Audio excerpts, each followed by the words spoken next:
जिवंत असल्याचं सिद्ध करण्यासाठी वृद्ध महिलेची परवड.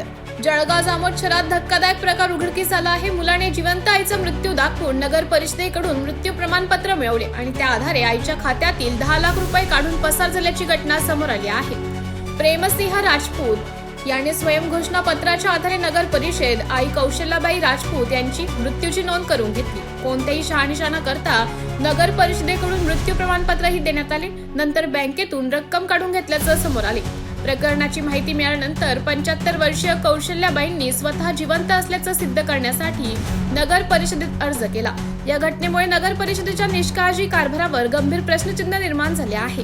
या प्रकरणी मृत्यू प्रमाणपत्र रद्द करण्यात आले असून नगरपालिका प्रशासनाच्या तक्रारीवरून संबंधित मुलाविरुद्ध गुन्हा दाखल करण्यात आला आहे. या घटनेमुळे जिल्ह्यात संताप व्यक्त केला जात आहे. माझं नाव कौशल्याबाई कमलसिंग राजपूत.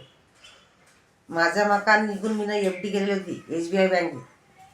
माझ्या मुलांना ते माझा खोटा मृत्यू दाखला घेऊन माझी FD मोडली आणि पोलीस स्टेशनला मी गेली तक्रार घेऊन. ठाण्यात मी तक्रार घेतली नाही. मला पुढे जीवन जगायचं काहीच नाही. मला मकान नाही, राहायला खायला काही नाही. मला जीवन जगणं मुश्किल झालं आता.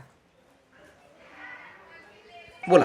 2 महिने झाले चक्र मारून तरी मला कोणी काही हे घेतली नाही केअर. नगर परिषद साहेब म्हणत की आम्ही तुमच्यावर काही त्याच्यावर काही करू शकत नाही.